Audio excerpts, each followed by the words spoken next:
दोस्तों, इस वीडियो में बिहार फायरमैन एग्जाम में पिछले वर्ष पूछा गया क्वेश्चन डिस्कस करेंगे। अगर आप 2021 फायरमैन का फॉर्म फिलअप करने वाले हैं, एग्जाम देने वाले हैं, तो आपके लिए यह वीडियो बहुत ही उपयोगी है।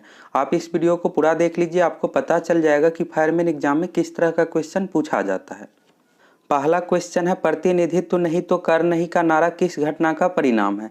साथ में आप बनाते भी चलिएगा। टोटल 100 क्वेश्चन है। एग्जाम में भी टोटल 100 क्वेश्चन पूछा जाएगा। प्रत्येक क्वेश्चन रहेगा 1 मार्क्स का।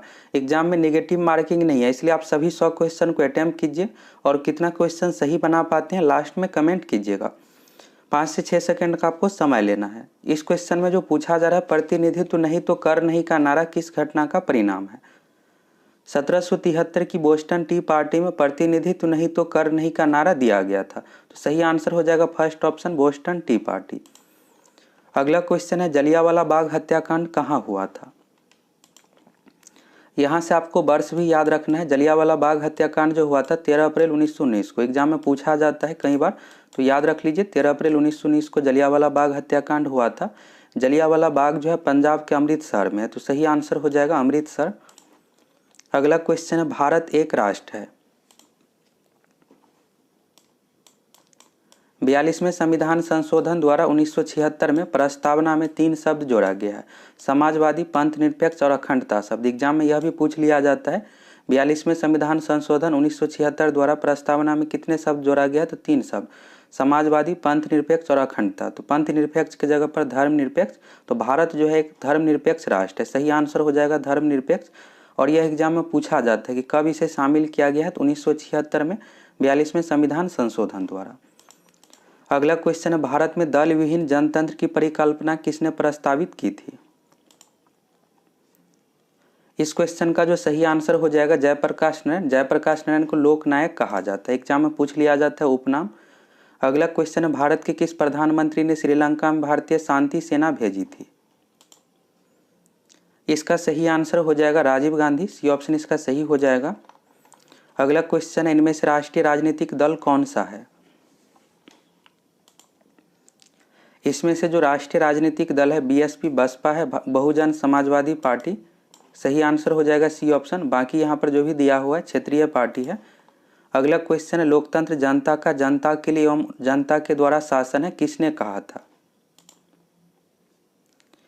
यह जो कहा था अमेरिकी राष्ट्रपति अब्राहम लिंकन। डी ऑप्शन इसका सही हो जाएगा। अगला क्वेश्चन है, संघवाद का अर्थ है। सभी ऑप्शन को देख लीजिए। संघवाद का जो अर्थ होता है, संघ और राज्य के बीच सत्ता का विकेंद्रीकरण। ये ऑप्शन इसका सही हो जाएगा। अगला क्वेश्चन है, राष्ट्रीय शिक्षा नीति 1986 का उद्देश्य क्या है। सिलेबस में यह दिया हुआ है, इस कारण से पूछा गया था राष्ट्रीय शिक्षा नीति 1986 से रिलेटेड। अब आपको लेटेस्ट का जरूर याद रखना है। अभी जो नई शिक्षा नीति लागू किया गया है, तो समिति का नाम एग्जाम में पूछा जा सकता है। कस्तूरी रंगन समिति का नाम है। अब जो नई शिक्षा नीति है उसका जो फॉर्मेट है इस तरह से, 5 + 3 है, 8 हो गया +3 है, 11 हो गया +4। शिक्षा का फॉर्मेट आपको जरूर याद रखना है, यह एग्जाम में पूछा जा सकता है। 5 + 3 + 3 + 4 इस तरह से। पहले क्या होता था कि 10 + 2 रहता था, यानी 10वीं के बाद 12वीं में आपको बोर्ड एग्जाम देना है। अब यहाँ पर 5 तक है फाउंडेशन क्लास, इसके बाद 3 हो गया 8 + 3 11, 11 हो गया फिर 4, यहाँ पर इस तरह से ग्रेजुएशन तक कंप्लीट हो गया। तो इस तरह का फॉर्मेट है और एग्जाम में पूछा जाएगा यह, इसको आप जरूर याद रख लीजिएगा। समिति का नाम पूछा जा सकता है, तो कस्तूरी रंगन समिति का नाम है। अब चलिए इस क्वेश्चन में जो पूछा जा रहा है, राष्ट्रीय शिक्षा नीति 1986 का उद्देश्य क्या नहीं है। इसमें से फर्स्ट ऑप्शन में, राष्ट्र के विकास के लिए उच्च स्तर की शिक्षा ही एकमात्र मार्ग है, तो यह तो सही है। शिक्षा इसमें से इसके बाद है, इसके बाद है शिक्षा समाजवाद, धर्मनिरपेक्षता और लोकतंत्र को मजबूत बनाती है, बिल्कुल सही है। इसके बाद है शिक्षा सिर्फ उनके लिए जो उसमें रुचि रखते हैं। इसके बाद है पिछड़े वर्ग के लिए शिक्षा की सही व्यवस्था होनी चाहिए, यह भी सही है। लेकिन इस ऑप्शन में जो दिया हुआ है, शिक्षा सिर्फ उनके लिए जो उसमें रुचि रखते हैं, ऐसा नहीं है। सभी को शिक्षित करना है, तभी देश आगे बढ़ पाएगा। तो जो रुचि रखते हैं उसके लिए नहीं, सभी के लिए जरूरी है शिक्षा। अगला क्वेश्चन है, लोकतंत्र को सफल बनाने के लिए क्या करना चाहिए। देख लीजिए यहाँ पर 4 ऑप्शन है, इसके बाद आपको मिलान करने से रिलेटेड है। तो इसमें से सबसे पहले तो आप ये पता लगाइए कि यहाँ पर जो 4 कथन दिया हुआ है इसमें से क्या होना चाहिए, 3 कौन सा सही है। तो लोकतंत्र के लिए यहाँ पर है बेरोजगारों को रोजगार, तो बिल्कुल सही है। इसके बाद है सिर्फ शिक्षित लोगों को मतदान का अधिकार, तो ऐसा नहीं आप कर सकते हैं, सभी को यहाँ पर मतदान करने का अधिकार होना चाहिए। देश के लिए सभी को यहाँ पर अधिकार मिलना चाहिए, सिर्फ शिक्षित के लिए नहीं, यह गलत है। इसके बाद है सुदृढ़ पंचायती राज, यह भी सही है। नागरिकों को ईमानदार और उत्तरदायी होना चाहिए, सबसे जो जरूरी है यहाँ पर नागरिकों को उत्तरदायी होना चाहिए, तभी सही तरीके से सरकार चुन पाएगा और जो अच्छे लोग हैं आ पाएंगे यहाँ पर। तो 1, 3 और 4 सही है, लेकिन दूसरा जो है यहाँ पर शिक्षित लोगों को मतदान का अधिकार, यह गलत है। तो लोकतंत्र को सफल बनाने के लिए इसमें से जो है 1, 3 और 4 सही है, तो सही आंसर हो जाएगा बी ऑप्शन 1, 3, 4। अगला क्वेश्चन है नस्लवाद का अर्थ होता है। इस क्वेश्चन का जो सही आंसर हो जाएगा रंग भेद, फर्स्ट ऑप्शन इसका सही हो जाएगा। अगला क्वेश्चन है भीमराव अंबेडकर निम्नलिखित में से किसके साथ संबंधित नहीं थे? शेड्यूल कास्ट फेडरेशन, इससे संबंधित थे। इसके बाद बौद्ध धर्म है, इससे भी संबंधित थे। संविधान निर्माण प्रक्रिया, यह भी सही होगा, लेकिन सी ऑप्शन जो दिया हो राज्य पुनर्गठन आयोग, राज्य पुनर्गठन आयोग के अध्यक्ष फजल अली थे और मेंबर में भी डॉक्टर भीमराव अंबेडकर शामिल नहीं थे, तो सही आंसर हो जाएगा राज्य पुनर्गठन आयोग। अगला क्वेश्चन है महिला के मताधिकार से संबंधित सफ्रागेट्स मूवमेंट किस देश में चलाया गया? यह जो आंदोलन हुआ था ग्रेट ब्रिटेन, इंग्लैंड में, फर्स्ट ऑप्शन इसका सही हो जाएगा। अगला क्वेश्चन है राज्यसभा के सदस्य का कार्यकाल है। राज्यसभा के सदस्यों का कार्यकाल 6 वर्ष का होता है, सी ऑप्शन इसका सही हो जाएगा। और राज्यसभा स्थायी सदन है, लोकसभा के सदस्यों का कार्यकाल 5 वर्ष होता है। अगला क्वेश्चन है पंचायत समिति के सदस्य अक्सर वर्ष के लिए चुने जाते हैं। पंचायत समिति के सदस्य कितने वर्ष के लिए चुने जाते हैं आपको बताना है। तो पंचायत समिति के सदस्य 5 वर्ष के लिए चुने जाते हैं।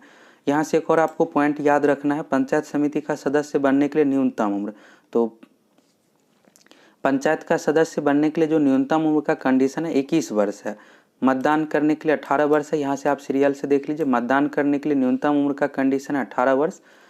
पंचायत सदस्य बनने के लिए, पंचायत सदस्य मीन्स हो गया यहाँ पर मुखिया हो गया, वार्ड सदस्य, पंचायत समिति, ये सब शामिल हो गया इसमें। पंचायत का सदस्य बनने के लिए 21 वर्ष न्यूनतम उम्र का कंडीशन है। 25 वर्ष है लोकसभा का सदस्य बनने के लिए एवं विधानसभा का सदस्य बनने के लिए। 30 वर्ष है विधान परिषद एवं राज्यसभा का सदस्य बनने के लिए न्यूनतम उम्र का कंडीशन। और 35 वर्ष है राष्ट्रपति, उपराष्ट्रपति एवं राज्यपाल बनने के लिए न्यूनतम उम्र का कंडीशन। यहाँ से आप सीरियल से वर्ष याद रख लीजिएगा, यहाँ से क्वेश्चन पूछा जाता है।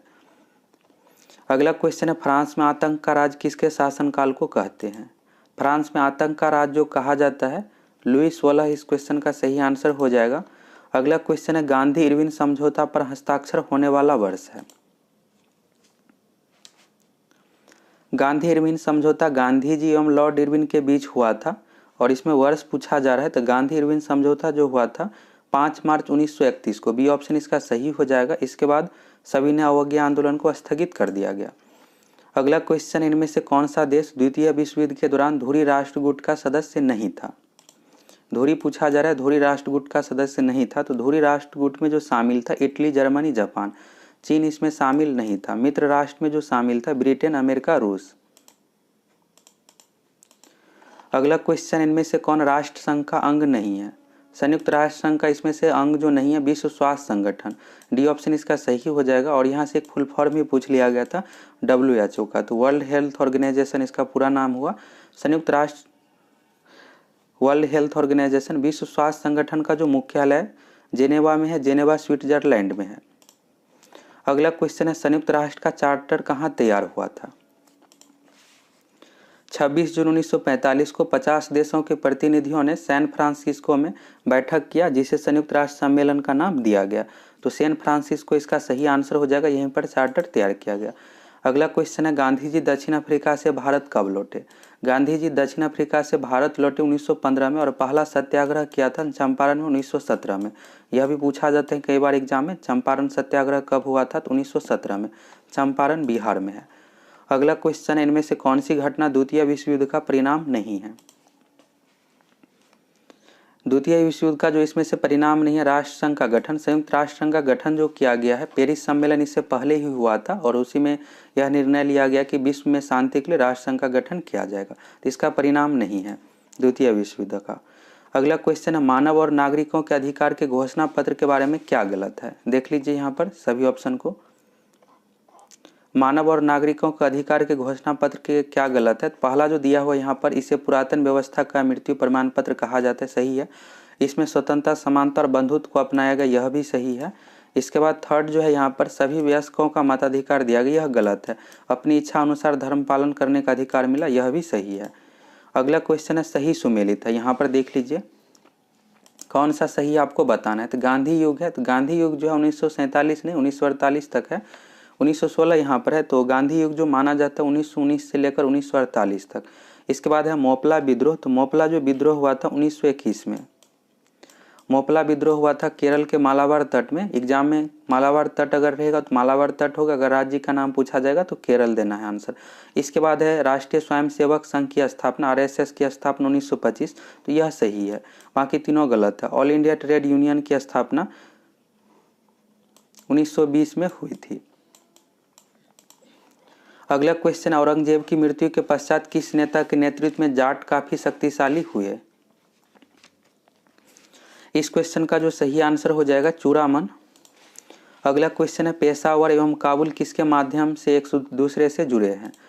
दर्रा का नाम पूछा जा रहा है, तो खैबर दर्रा इस क्वेश्चन का सही आंसर हो जाएगा, और इसी दर्रा के माध्यम से बाबर भारत आया था।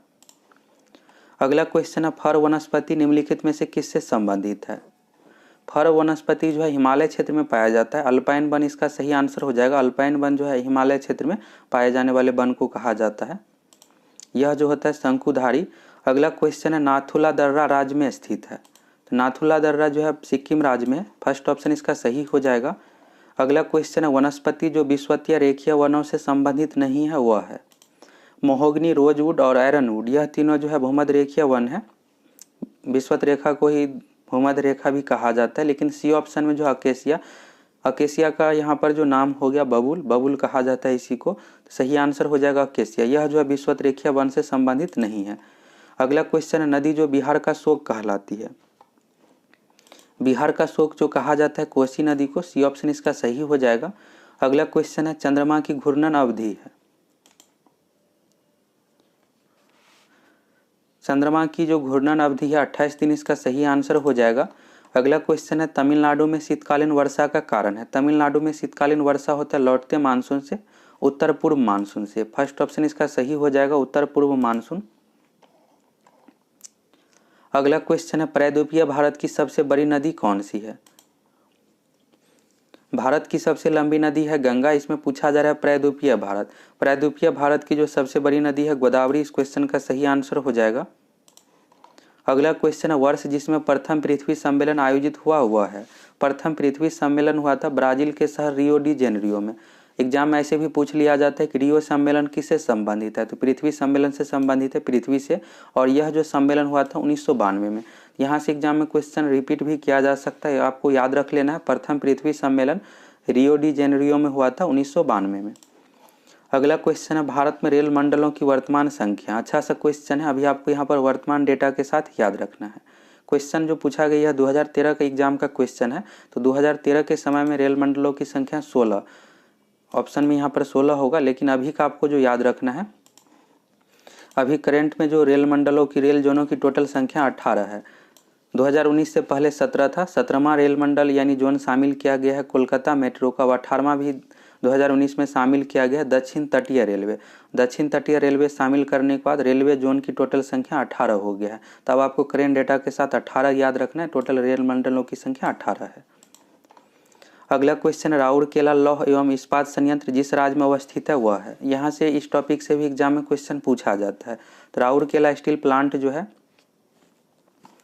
उड़ीसा, इस क्वेश्चन का सही आंसर हो जाएगा। पश्चिम बंगाल में दुर्गापुर स्टील प्लांट है, झारखंड में बोकारो स्टील प्लांट है, और बिहार में बरौनी रिफाइनरी है जो तेल शोधन से संबंधित है।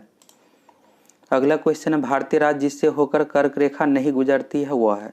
यहाँ से बिहार पुलिस कांस्टेबल 2020 एग्जाम में हूबहू क्वेश्चन रिपीट किया गया था। कर्क रेखा 8 राज्यों से होकर गुजरती है जिसमें से बिहार शामिल नहीं है। बिहार इसका सही आंसर हो जाएगा। एक और यहाँ से आपको पॉइंट याद रखना है, बिहार जो है कर्क रेखा के ठीक उत्तर में है, बिहार से होकर नहीं गुजरती है, और मणिपुर से भी होकर कर्क रेखा नहीं गुजरती है, मणिपुर भी कर्क रेखा के ठीक उत्तर में है। अगला क्वेश्चन है कारक जो जलवायु को प्रभावित नहीं करता है वह है। इसमें से जो जलवायु को प्रभावित नहीं करता है पृथ्वी की परिभ्रमण गति, बाकी तीनों अक्षांश, समुद्र से दूरी, पृथ्वी की परिक्रमण गति, यह सभी प्रभावित करता है। अगला क्वेश्चन है, जनगणना 2001 के अनुसार किस व्यावसायिक वर्ग में भारत की कार्यशील जनसंख्या की संलग्नता द्वितीय सर्वाधिक रही है? प्रथम स्थान पर जो है कृषि क्षेत्र है, सबसे अधिक जनसंख्या कृषि क्षेत्र में ही कार्यरत है। दूसरे स्थान पर द्वितीय क्षेत्र है, द्वितीय क्षेत्र में उद्योग हो जाता है, और तृतीय क्षेत्र में सेवा हो गया।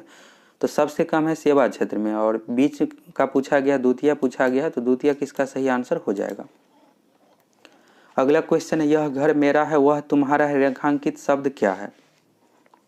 इसमें से यह घर आपको बताना है क्या है, तो सर्वनामिक विशेषण है, सी ऑप्शन इसका सही हो जाएगा।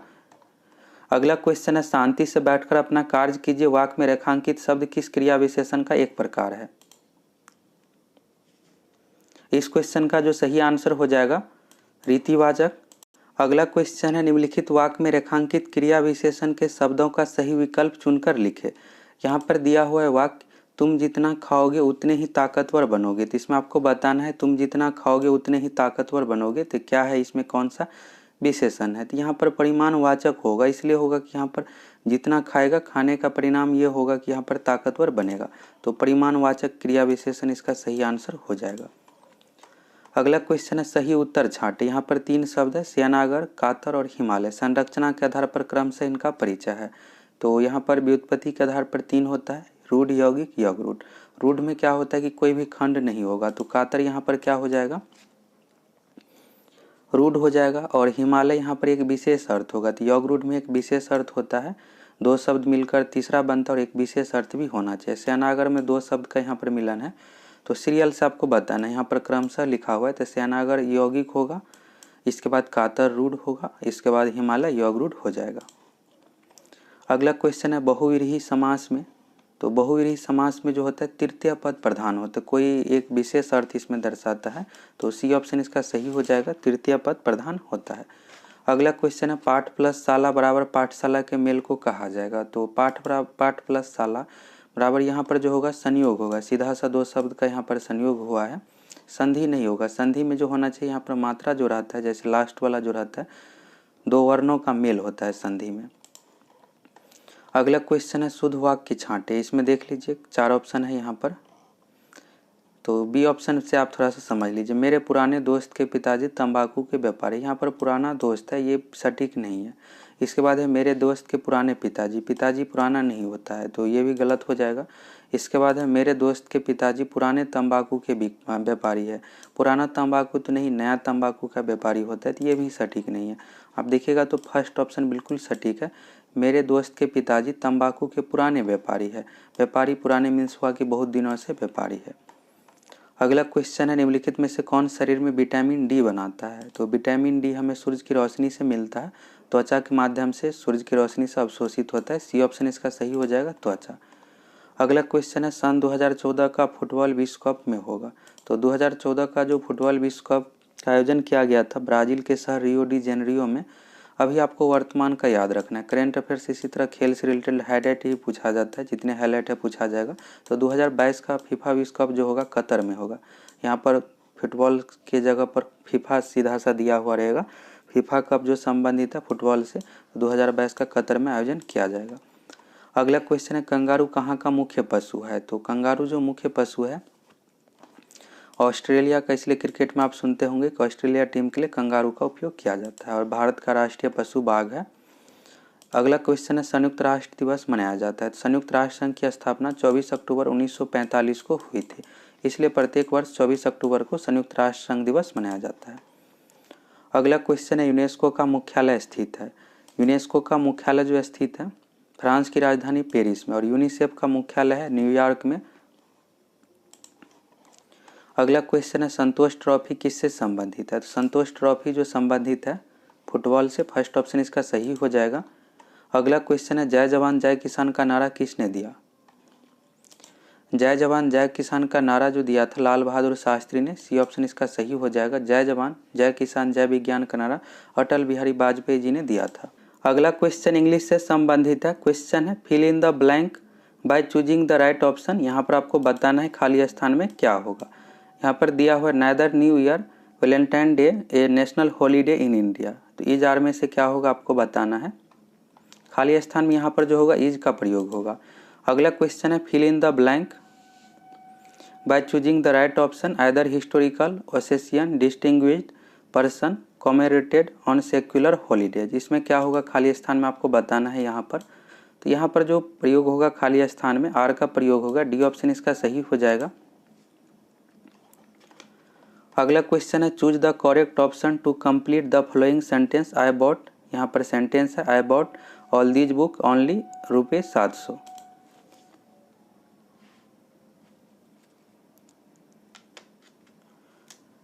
इसमें से जो हो जाएगा डी ऑप्शन सही हो जाएगा, मैंने सभी बुक 700 रुपये, केवल 700 रुपये में खरीदा है। तो डी ऑप्शन इसका सही हो जाएगा। अगला क्वेश्चन है identify the word which is always used a singular. तो सिंगुलर में यूज होता है, क्या होगा इसमें से आपको बताना है। तो इस क्वेश्चन का जो सही आंसर हो जाएगा मेसल, सी ऑप्शन इसका सही हो जाएगा। खसरा बीमारी का इंग्लिश नाम है। अगला क्वेश्चन है the young one of a goat is kid and that of a hen is. इस क्वेश्चन का जो सही आंसर हो जाएगा बी ऑप्शन चिक। अगला क्वेश्चन है in the following sentence one word is underline. यहाँ पर एक शब्द को अंडरलाइन किया हुआ है यहाँ पर, और बताना है इसका अर्थ क्या होगा ऑप्शन में से चूज करके। यहाँ पर सेंटेंस है he did not know that Raman was a treacherous friend. Treacherous का आपको बताना है क्या होगा। तो ट्रीचोरियस मीन्स जो होता है नमक हराम गद्दार, इस तरह का यहाँ पर अर्थ हो गया। तो सिंसियर मीन्स होता है विश्वासी, ट्रूथफुल का भी होगा यहाँ पर सच्चा है, ब्रेव मीन्स बहादुर। तीनों यहाँ पर मिलता जुलता शब्द है, लेकिन डी ऑप्शन में जो है फॉल्स गलत, डिसलॉयल यानी ईमानदार नहीं है, सही व्यक्ति नहीं है। तो डी ऑप्शन इसका सही हो जाएगा। अगला क्वेश्चन है which of the following pair is incorrect. इसमें से कौन सा जोड़ा गलत है आपको बताना है। इस क्वेश्चन का जो सही आंसर हो जाएगा डी, यहाँ पर गलत जोड़ा दिया हुआ है। अगला क्वेश्चन है भारत में खरीफ फसल का मौसम होता है। खरीफ फसल मीन्स जो हो गया यहाँ पर खरीफ फसल के अंतर्गत है धान। तो धान की जो बुआई की जाती है जुलाई से अक्टूबर के बीच में, धान की रोपाई जो की जाती है जुलाई महीने में, जुलाई से अक्टूबर तक, सही आंसर हो जाएगा सी ऑप्शन। अगला क्वेश्चन है जैव मंडल में रासायनिक पोषकों का चक्रण होता है। तो जैव मंडल में रासायनिक पोषकों का जो चक्रण होता है जल, वायु, भूमि, इन सभी द्वारा, डी ऑप्शन इसका सही हो जाएगा। अगला क्वेश्चन है प्रोटीन संश्लेषण होता है। प्रोटीन जो संश्लेषण होता है राइबोसोम में, फर्स्ट ऑप्शन इसका सही हो जाएगा। अगला क्वेश्चन है खाद्य श्रृंखला में उत्पादक प्रकाश सौर ऊर्जा को बदलते हैं। तो खाद्य श्रृंखला में उत्पादक हरे पेड़ पौधे प्रकाश ऊर्जा को रासायनिक ऊर्जा में परिवर्तित करता है, डी ऑप्शन इसका सही हो जाएगा। अगला क्वेश्चन है T4D है। 2,4-D एक प्रकार का खरपतवार नाशक है, ये ऑप्शन इसका सही हो जाएगा। इसके जगह पर शाकनाशी भी दिया हुआ रहता है ऑप्शन में। तो अगर खरपतवार नाशक नहीं रहेगा तो शाकनाशी दिया हुआ रहेगा, तो सही आंसर दोनों होगा। अगला क्वेश्चन है पुनरुद्ध भवन की विशेष क्षमता पाई जाती है। यह जो पाई जाती है पॉरीफेरा में, बी ऑप्शन इसका सही हो जाएगा। अगला क्वेश्चन आहार श्रृंखला में मौजूद मेढक, टिड्डा, घास और सांप में यदि घास प्रथम पोषीय स्तर पर है तो तृतीय पोषीय स्तर पर होगा। खाद्य श्रृंखला में 3 चरण है, पहला है उत्पादक, दूसरा है उपभोक्ता, तीसरा है अपघटक। और उपभोक्ता के अंतर्गत प्रथम, द्वितीय, तृतीय इस तरह से चरण होता है। उत्पादक में हो गया हरे पेड़ पौधे, उपभोक्ता यहाँ पर दिया हुआ है। तो यहाँ पर है मेढक, टिड्डा, घास और सांप में घास प्रथम पोषीय स्तर पर। तो घास जो हो गया यहाँ पर उत्पादक के कैटेगरी में हो गया, हरे पेड़ पौधे के कैटेगरी में है। अब यहाँ पर आपको बताना है, तो सीरियल्स आपको ये समझ लेना है कि घास को यहाँ पर कौन खाएगा। तो घास को यहाँ पर टिड्डा खाएगा, घास पहला हो गया तो टिड्डा होगा दूसरे स्थान पर। अब टिड्डा को कौन खाएगा, तो कीड़ा मकोड़ा को मेढक खाता है, तो मेढक तीसरे स्थान पर हो गया। और मेढक को कौन खाएगा, तो सांप, तो सांप चौथे स्थान पर हो गया। पूछा जा रहा है तृतीय पोषीय स्तर, तो मेढक इसका आंसर हो जाएगा। डी ऑप्शन में यहाँ पर मेढक और सांप दोनों है। मेढक सांप दोनों इसलिए नहीं होगा कि यहाँ पर मेढक को कौन खाएगा, सांप खाएगा, और सांप को कौन खाएगा, तो पक्षी, मोर हो गया, बाज, ये सभी। तो डी ऑप्शन इसका नहीं होगा। अगला क्वेश्चन है दिसंबर 1984 में घटी भोपाल गैस दुर्घटना में किस जहरीली गैस का रिसाव हुआ था। सिंपल से एग्जाम ऐसे भी पूछ लिया जाता है, MIC यहाँ पर मिथाइल आइसोसाइनेट इसका पूरा नाम हुआ। साइनेट भी ऑप्शन में दिया हुआ रहता है, तो मिथाइल आइसोसाइनेट के कारण से हुआ था, बी ऑप्शन इसका सही होगा। यहाँ पर लास्ट में आपको अच्छे से याद रखना है नेट, नाइट नहीं होता है, नेट होता है। अगला क्वेश्चन, एक खाद्य श्रृंखला में कुछ ही चरण होते हैं क्योंकि हर चरण पर ऊर्जा, एक खाद्य श्रृंखला में कुछ ही चरण होते क्योंकि हर चरण पर ऊर्जा घटती है, ये ऑप्शन इसका सही हो जाएगा। मात्र 10% ऊर्जा का ही स्थानांतरण हो पाता है, और 10% का नियम लिंडमान द्वारा दिया गया था, इसलिए 10% को नियम को लिंडमान नियम भी कहते हैं। एग्जाम में पूछा जाता है 10% का नियम को कहा जाता है तो लिंडमान का नियम कहा जाता है। एक चरण से दूसरे चरण में मात्र 10% ऊर्जा स्थानांतरित हो पाता है तो घटती है, इसका सही आंसर हो जाएगा। एक और चीज़ आपको याद रखना है कि ऊर्जा का पिरामिड हमेशा उल्टा होता है, एग्जाम में पूछा जाता है। अगला क्वेश्चन है कैक्टस में पाए जाने वाले अनुकूलन है, इसमें से आपको बताना है। तो सही आंसर हो जाएगा पर्णा, पर्व एवं पर्णशूल। सी ऑप्शन इसका सही हो जाएगा, पर्णशूल इसका सही आंसर होगा। अगला क्वेश्चन आपतन कोण इनके बीच का कोण है। इस तरह से एक कोई समतल दर्पण है, नीचे में इस तरह से हो गया, यहाँ पर समतल दर्पण। अभिलंब जो होता है यहाँ पर इस तरह से 90 डिग्री का, यहाँ पर इस तरह से सीधा 90 डिग्री का कोण बनता है दर्पण के साथ। इस तरह से यह जो हो गया अभिलंब हो गया। आपतित किरण इस तरह से हो गया, आपतित किरण इस तरह से आ रही है और यहाँ पर आने के बाद अभिलंब से यहाँ पर टकराने के बाद क्या होगा कि इस तरह से परावर्तित हो जाएगी। और आपतन कोण जो होता है अभिलंब एवं आपतित किरण के बीच का कोण, यहाँ का जो कोण है यह हो गया आपतन कोण। आपतन कोण एवं परावर्तन कोण का मान बराबर होता है तो यहाँ पर क्या हो गया अभिलंब एवं आपतित किरण के बीच का कोण को आपतन कोण कहा जाता है। तो सही आंसर हो गया सी ऑप्शन, सतह पर अभिलंब तथा आपतित किरण। अगला क्वेश्चन है प्रत्यावर्ती धारा में। इस क्वेश्चन का जो सही आंसर हो जाएगा प्रत्यावर्ती धारा में धारा की दिशा और धारा का मान दोनों बदलती हैं। सी ऑप्शन इसका सही हो जाएगा। अगला क्वेश्चन है विभिन्न रंगों के समूह को जो कहा जाता है वर्ण पट्टी। ये ऑप्शन इसका सही हो जाएगा। साइंस का क्वेश्चन इस बार भी इसी तरह का क्वेश्चन पूछा जाएगा। सभी क्वेश्चन अच्छे लेवल का है, नॉर्मल क्वेश्चन नहीं है और बहुत ज़्यादा टफ भी नहीं है। अब यहाँ पर ग्राफ दिया गया है, दिए गए ग्राफ से त्वरण का मान आपको बताना है। विस्थापन और समय का ग्राफ है और यहाँ पर ऑप्शन है। त्वरण जो होता है वेग में परिवर्तन की दर को त्वरण कहते हैं और यहाँ पर जो होगा त्वरण जीरो होगा। जीरो इसलिए होगा कि यहाँ पर आप देखिएगा कि इस तरह से सीधे स्ट्रेट में है, सीधा जा रहा है। वेग में अगर किसी भी प्रकार का परिवर्तन होगा यहाँ पर विस्थापन भी बढ़ रहा है और समय भी बढ़ रहा है तो एक समान यहाँ पर है, इसलिए त्वरण यहाँ पर शून्य हो जाएगा। त्वरण यहाँ पर शून्य हो जाएगा। त्वरण उसी कंडीशन में होता है कि अगर वेग में चेंज होगा। अगर मान लीजिए ग्राफ इस तरह से है, अगर इसके जगह पर इस तरह से जाता है फिर ऐसे नीचे की तरफ अगर आएगा इस तरह से ग्राफ में तो ऋणात्मक त्वरण होता है, मंदन हो गया। त्वरण मीन्स यही है कि अगर आप बाइक से जा रहे हैं 40 के स्पीड में, 40 से अगर आप 60 स्पीड करते हैं तो यहाँ पर त्वरण होगा। अब 60 के स्पीड से अगर आप कम करते हैं 20 के स्पीड में आ जाते हैं तो यहाँ पर ऋणात्मक त्वरण होता है। तो वेग चेंज होगा तभी त्वरण होगा। अब यहाँ पर आप देखिएगा कि इस तरह से सीधे जा रहा है यानी विस्थापन भी बढ़ रहा है और समय भी, तो त्वरण यहाँ पर क्या हो जाएगा कि शून्य हो जाएगा। सी ऑप्शन शून्य हो जाएगा। अगर यहीं पर ग्राफ इस तरह से दिया हुआ रहता, मान लीजिए यहाँ पर इस तरह से है और इसके जगह पर इस तरह का ग्राफ रहेगा तो उस कंडीशन में त्वरण होगा। अगला क्वेश्चन, अश्व यदि एकाएक चलना प्रारंभ कर दे तो अश्वरोही के पीछे की तरफ गिरने की आशंका का कारण है। यह जो होता है विश्राम जड़त्व के कारण से और गति का नियम रहेगा तो न्यूटन के गति का प्रथम नियम को ही जड़त्व का नियम भी कहा जाता है, विश्राम जड़त्व के कारण से होगा। अगला क्वेश्चन है किसी प्रतिरोध से प्रभावित होने वाली विद्युत धारा के कारण उत्पन्न ऊष्मा। H बराबर जो सूत्र होता है, जो भी बेसिक फॉर्मूला आपको सभी पता होनी चाहिए तभी आप एग्जाम में क्वेश्चन बना पाइएगा। H बराबर सूत्र होता है I² RT, यहाँ पर लिख रहे हैं फिर दिखेगा आपको क्लियर, I² RT हो गया। I जो है यहाँ पर H हो गया हीट ऊष्मा हो गया, I है यहाँ पर विद्युत धारा, R है यहाँ पर प्रतिरोध रेसिस्टेंस हो गया, T हो गया टाइम समय। अब यहाँ पर देख लीजिए आप, ऊष्मा जो डिपेंड कर रहा है यहाँ पर विद्युत धारा का स्क्वायर है यहाँ पर और प्रतिरोध और समय पर डिपेंड कर रहा है। ऑप्शन में से देख लीजिए फर्स्ट ऑप्शन में विद्युत धारा के वर्ग के समानुपाती, बिल्कुल सही होगा। यहाँ पर I का स्क्वायर किया गया है तो विद्युत धारा के वर्ग के समानुपाती सही आंसर हो जाएगा। सेकेंड में विद्युत धारा के वर्ग के व्युत्क्रमानुपाती, व्युत्क्रमानुपाती होता है उल्टा यानी 1/, के रूप में होना चाहिए। इस तरह से अगर रहता है I² इस तरह से रहेगा तो इसका मीन्स हुआ व्युत्क्रमानुपाती। विद्युत धारा के व्युत्क्रमानुपाती यह भी गलत है और समय के व्युत्क्रमानुपाती, समय का समानुपाती है। समानुपाती मीन्स होता है सीधा इस तरह से बराबर में होना चाहिए ऊपर में वैल्यू। फर्स्ट ऑप्शन इसका सही हो जाएगा, विद्युत धारा के वर्ग के समानुपाती होती है।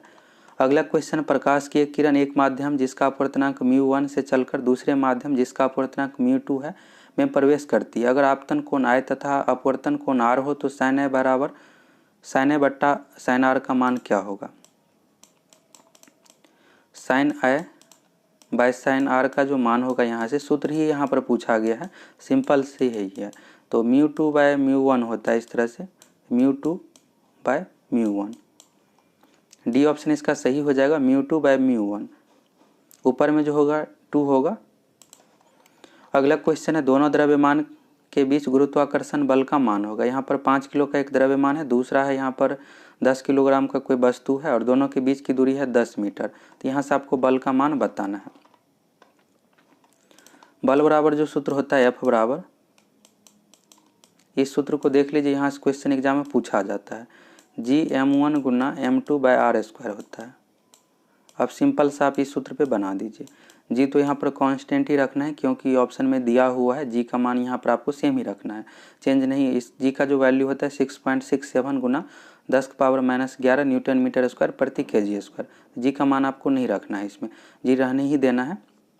एक वस्तु है यहाँ पर 5 किलोग्राम, दूसरा है 10 किलोग्राम। तो m1 का मान हो गया 5 और m2 का मान 10 हो गया।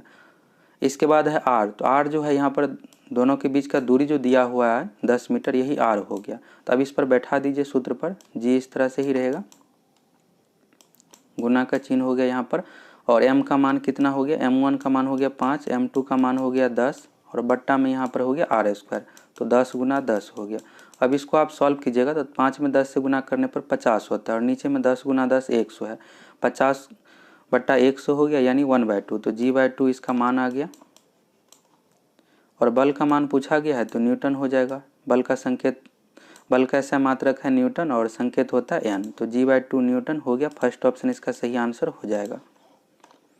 अगला क्वेश्चन है, कोई स्थिर बल किसी वस्तु पर 100 सेकंड के लिए काम कर रहा है जो वेग का मान 18 किलोमीटर प्रति घंटा से 36 किलोमीटर प्रति घंटा कर देता है, बल का मान होगा। क्वेश्चन अधूरा है। क्वेश्चन इसलिए अधूरा है, बल F बराबर फोर्स बराबर जो सूत्र होता है द्रव्यमान गुने त्वरण, m गुना a हो गया। ए का मान तो आप यहाँ से निकाल सकते हैं, समय 100 सेकेंड है और ये इसके बाद है 18 किलोमीटर प्रति घंटा 36 किलोमीटर प्रति घंटा, वेग चेंज हो रहा है, ए का मान निकल जाएगा। लेकिन बल का मान निकालने के लिए आपको एम भी चाहिए, यहाँ पर एम का मान भी चाहिए, लेकिन क्वेश्चन में द्रव्यमान नहीं दिया हुआ है, तो इस कारण से यह क्वेश्चन अधूरा है। अब बनाना कैसे है इसके बारे में समझ लीजिए।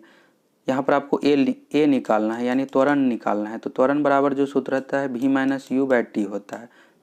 v हो गया अंतिम वेग, u हो गया प्रारंभिक वेग। प्रारंभिक वेग कितना है 18 किलोमीटर है और अंतिम वेग है 36 किलोमीटर प्रति घंटा। यहाँ पर आपको वेग को क्या करना पड़ेगा, मीटर प्रति सेकंड में चेंज करना पड़ेगा क्योंकि वेग का ऐसा मात्रक होता है मीटर प्रति सेकंड। अब चेंज कैसे करना है, तो 18 किलोमीटर प्रति घंटा है, अगर आप इसको मीटर प्रति सेकंड में चेंज करना चाहिएगा तो 18 में 5/18 से गुना करना है। इसके बाद 36 है तो 36 में 5/18 से गुना कर दीजिए। बनाना जरूरी है, सीख लीजिए इसको कैसे बनाना है, एग्जाम में यहाँ से क्वेश्चन पूछा जा सकता है। अभी आप बिहार पुलिस कांस्टेबल का एग्जाम देने जाइएगा 2020 का 14 मार्च 21 मार्च को, तो इसी तरह का क्वेश्चन पूछा जाएगा। अब यहाँ पर अगर आप 36 में 5/18 से गुना कीजिएगा तो यहाँ से हो जाएगा 10 मीटर प्रति सेकंड, यह वेग हो गया। और यहाँ से क्या हो जाएगा कि 5 मीटर प्रति सेकंड आ गया। त्वरण निकालना है तो त्वरण बराबर होता है v-u/t। तो अंतिम वेग हो गया यहाँ पर 10 और प्रारंभिक वेग हो गया 5, 10 - 5/t। t यहाँ पर 100 सेकंड दिया हुआ 100 हो गया। किसके बराबर आया है, तो a के बराबर, त्वरण के बराबर। 10 में से 5 को घटेगा 5 हो गया, तो 5/100 यानी 1/20 हो गया। त्वरण का मान कितना हो गया 1/20 मीटर प्रति सेकंड स्क्वायर। अब बल का मान आपको चाहिए था, बल F बराबर जो सूत्र होता है m गुना a, m यहाँ पर दिया ही नहीं है, m गुना 1/20। अब यहाँ पर m का जो भी मान दिया हुआ रहता द्रव्यमान रख देते, आंसर आ जाता। अगर आप 5 kg रखिएगा तो 0.25 के करीब आएगा, यही इसका आंसर होगा। क्वेश्चन में मिस है, 5 नहीं दिया गया है द्रव्यमान। अगला क्वेश्चन है, जब दो समांतर तारों से एक ही दिशा में विद्युत प्रभावित हो तो, जब दो समांतर तारों से एक ही दिशा में विद्युत प्रभावित हो तो एक दूसरे को आकर्षित करेगा और अगर विपरीत दिशा रहेगा तो एक दूसरे को विकर्षित यानी प्रतिकर्षित करेगा। अगला क्वेश्चन, यदि किसी द्विघात समीकरण के मूलों का योग एवं गुणनफल 6, 3 है तो समीकरण होगा। यहाँ से द्विघात समीकरण से एग्जाम में क्वेश्चन पूछा जाता है। द्विघात समीकरण अगर आपको निकालना है तो सूत्र जो होता है इस तरह से, x² - alpha plus beta x, इस सूत्र को जरूर याद रखिएगा आप, जोड़ अल्फा बीटा सूत्र हो गया। यहाँ पर प्लस का चिन्ह है। अल्फा जो है यहाँ पर एक मूल है और बीटा दूसरा मूल है। अब यहाँ पर क्वेश्चन में मूलों का योग दिया हुआ है, तो मूलों का योग अल्फा प्लस बीटा की जगह पर रख दीजिए, गुणनफल अल्फा बीटा की जगह पर रख दीजिए। तो इस तरह से हो जाएगा एक्स स्क्वायर, माइनस का चिन्ह होगा अल्फा प्लस बीटा यानी योग है 6 एक्स हो गया, प्लस अल्फा बीटा गुणनफल की जगह पर है 3, तो x square minus 6x plus 3। समीकरण दिया हुआ इस कारण से बराबर में 0 हो जाएगा। तो x square minus 6x plus 3 first option में ही दिया हुआ है, फर्स्ट ऑप्शन इसका सही हो जाएगा। अगला क्वेश्चन है, यदि रूट अंडर 1 प्लस 25/144 बराबर 1 प्लस एक्स बट्टा 12 हो तो x बराबर होगा। सबसे पहले इस क्वेश्चन में आपको क्या करना है, यहाँ पर जो भी रूट में वैल्यू है इसको आपको सबसे पहले सॉर्ट करना है। इसके बाद जो भी मान आएगा यहाँ पर इसमें से एक घटा कर x बट्टा 12 के बराबर रख दीजिएगा, आंसर आ जाएगा। बनाना कैसे है, तो यहाँ पर इसको आप सॉल्व कीजिएगा तो इस तरह से हो गया, रूट हो गया, नीचे में 144 हो गया एलसीएम लेने पर। अब यहाँ पर क्या हो जाएगा, एक की जगह पर हो गया 144, 144 प्लस 25 हो गया। अब इसको आप सॉल्व करिएगा तो कितना हो जाएगा, रूट 169, 144 में 25 जोड़ने पर 169 हो गया, बाय 144 हो गया। अब 169 का मान कितना होता है, 13 हो जाएगा, 13 में 13 से गुना करने पर 169 और 12 में 12 से गुना करने पर 144, तो 13/12 यहाँ पर मान हो गया। अब यहाँ पर आप देखिएगा क्वेश्चन में कितना है, 1 प्लस एक्स बाय 12 है, तो 1 प्लस एक्स बट्टा 12 इसके बराबर में रख देते हैं। अब इसको सॉल्व कीजिएगा तो यहाँ पर जो 1 है इस 1 को इसमें से घटाना पड़ेगा।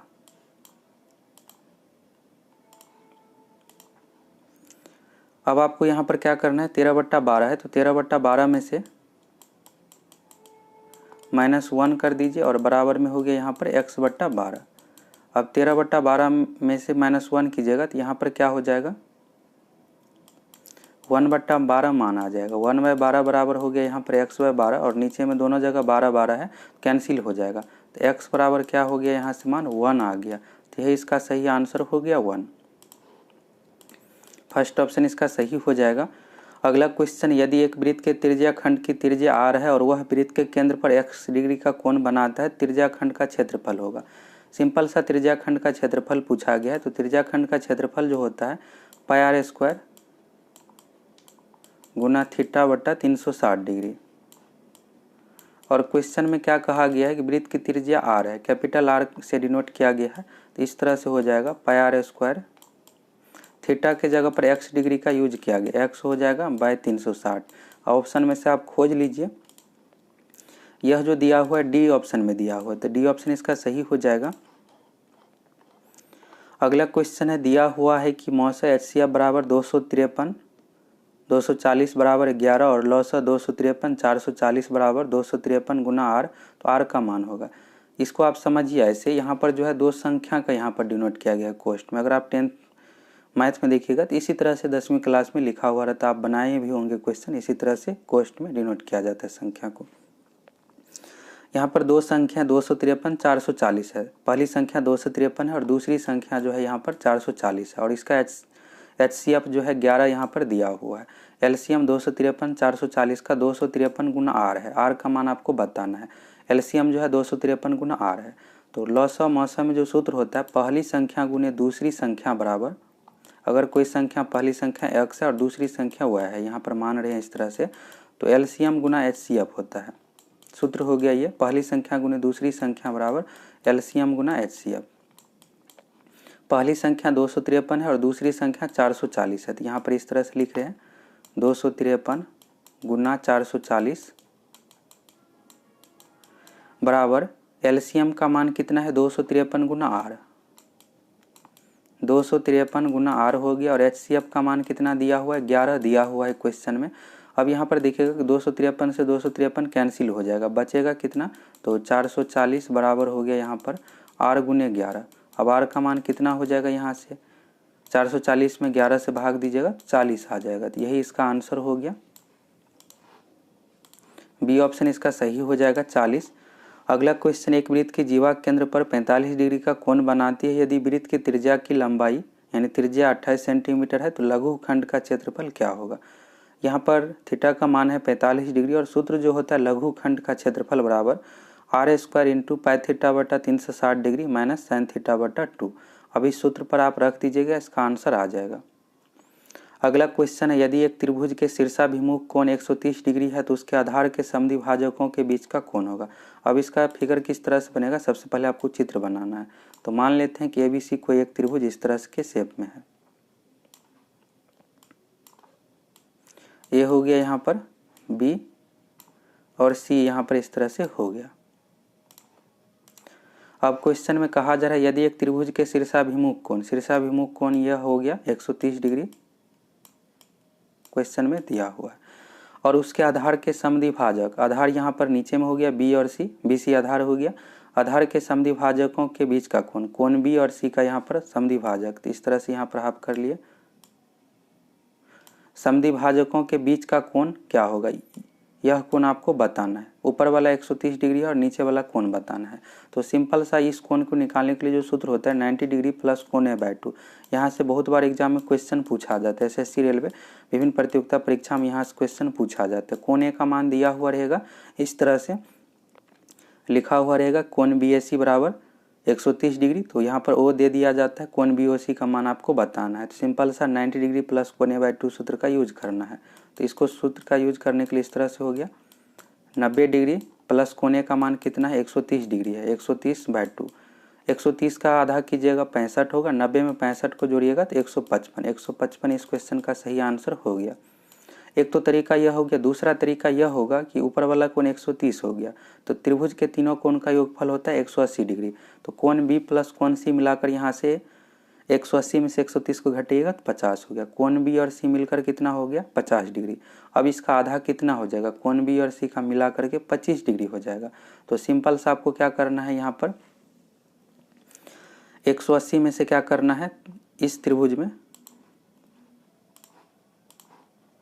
यह जो त्रिभुज है इस तरह के, तो यहाँ पर आपको यह कोण निकालना है। तो इसको निकालने के लिए क्या करना पड़ेगा, आपको 180 में से 25 डिग्री घटा देना है। तो उस तरीका से भी 55 डिग्री आंसर आ जाएगा। दोनों तरीका सही है। अगला क्वेश्चन देख लीजिए। क्वेश्चन है गुणनफल 81 गुने 82 गुने 83 गुने 89 में इकाई का अंक होगा। इकाई का अंक निकालना है तो 1 2 3 4 इस तरह से गुना करते जाना है। तो यहाँ पर 2 है और यहाँ पर 85 भी आएगा, 84 85 भी आएगा, 85 में 5 है, 2 में 5 से गुना कीजिएगा 10 होगा। इकाई अंक पर 0 आ गया।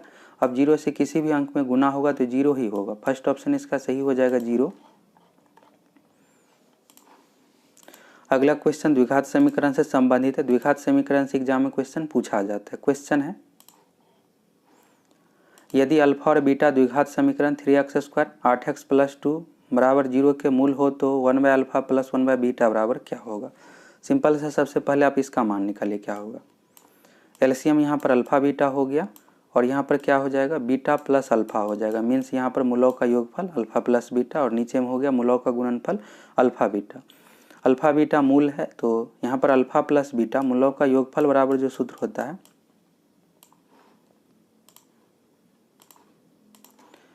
अल्फा प्लस बीटा बराबर सूत्र होता है -b/a। अगर द्विघात समीकरण ax² bx + c के फॉर्मेट में है तो अल्फा प्लस बीटा मूलों का योगफल बराबर होता है -b/a और अल्फा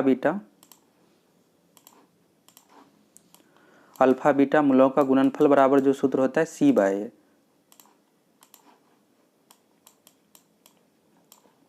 अब यहाँ पर b/a, b का मान कितना है 8 है, यहाँ पर bx है तो 8 है तो माइनस यहाँ पर प्रयोग करना है तो -8 और a का मान कितना है तो 3 है। यहाँ पर 3x² की जगह पर ax² के फॉर्मेट में होता है द्विघात में तो -8/3 हो गया। c/a, c का मान कितना है 2 है और a का मान है 3।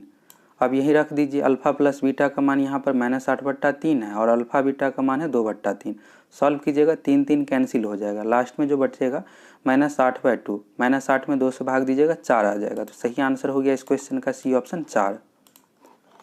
अगला क्वेश्चन, एक व्यापारी ने किसी वस्तु को 20% की हानि पर बेच दिया। यदि उसने उस वस्तु को 100 रुपये अधिक में बेचा होता तो उससे 5% का लाभ होता। उस वस्तु का क्रय मूल्य था। क्वेश्चन में कहा जा रहा है एक व्यापारी ने किसी वस्तु को 20% की हानि पर बेच दिया। यदि उसने उस वस्तु को 100 रुपये अधिक में बेचा हो तो 20% का हानि है। मीन्स यहाँ पर 80 हो गया 20% का हानि होने के बाद। इसके बाद कहा जा रहा है 100 रुपये अधिक में अगर बेचा होता तो 5% का लाभ होता। लाभ मीन्स यहाँ पर हो गया 105। अब यहाँ पर आपको इससे कंपेयर कर लेना है, कितना 80 से 105 कितना अधिक है, 25 है। और 25 यूनिट का मान यहाँ पर आपको सिंपल सा ये रख देना है 100 रुपया। अधिक यहाँ पर है, अधिक बराबर अधिक यहाँ पर रख रहे हैं 100 रुपया हो गया। और 100 यूनिट का यहाँ से मान आप निकाल दीजिए, क्रय मूल्य निकालना है तो 100 का मान जो यहाँ से आ जाएगा 400 आ जाएगा। यही हो गया वस्तु का क्रय मूल्य। बी ऑप्शन इसका सही हो जाएगा। सिंपल सा इसमें आपको करना क्या है कि यहाँ पर हानि है तो हानि में आपको घटा देना है, 80 ले लेना है। और इसके बाद अधिक है, 5% का लाभ होता है तो लाभ मीन्स हो गया यहाँ पर जुट जाएगा 105। 80 से 105 को कंपेयर कर दीजिए। और यहाँ पर कहा जा रहा है कि 100 रुपया अधिक में बेचा होता तो यहाँ पर अधिक को अधिक के बराबर आपको कर देना है, यही आंसर आ जाएगा यहाँ से। अगला क्वेश्चन है, नाभिकीय रिएक्टर में कौन सी ऊर्जा उत्पन्न होती है? नाभिकीय रिएक्टर में नाभिकीय ऊर्जा उत्पन्न होती है, फर्स्ट ऑप्शन इसका सही हो जाएगा। अगला क्वेश्चन है, बायोगैस के अवयव है। बायोगैस के जो अवयव है methane, carbon dioxide, hydrogen gas, ये सभी, फर्स्ट ऑप्शन इसका सही हो जाएगा। एग्जाम में यहाँ से एक और क्वेश्चन पूछा जाता है कि बायोगैस का मुख्य घटक कौन है, तो मीथेन है, सबसे अधिक मीथेन होता है CH4। अगला क्वेश्चन है, न्यूक्लियॉन का मान होता है। न्यूक्लियॉन का जो मान होगा प्रोटॉन और न्यूट्रॉन की संख्या, डी ऑप्शन इसका सही हो जाएगा। अगला क्वेश्चन है, निम्नलिखित अभिक्रिया में यहाँ पर H2S प्लस Cl2 बराबर है 2HCl प्लस S, तो यहाँ पर आपको बताना है। तो इस क्वेश्चन का जो सही आंसर हो जाएगा Cl2 यानी क्लोरीन गैस ऑक्सीकारक की तरह व्यवहार कर रहा है।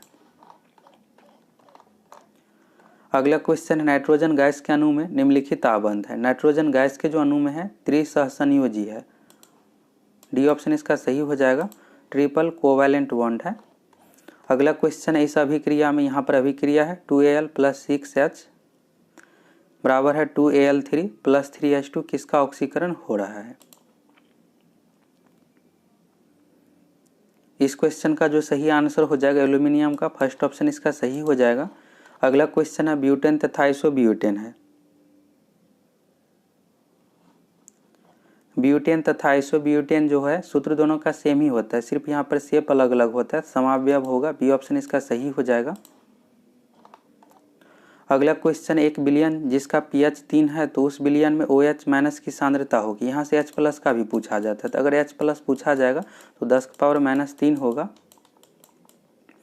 और OH का जो हो जाएगा यहाँ पर मान क्या करना है, यहाँ पर आपको 10⁻14 से फिर H प्लस का भाग देना पड़ता है, तो भाग दीजिएगा 10⁻14 से 10⁻³ का, तो 10⁻11 मान आ जाएगा। तो OH माइनस की सांद्रता 10⁻11 और H प्लस की सांद्रता 10⁻³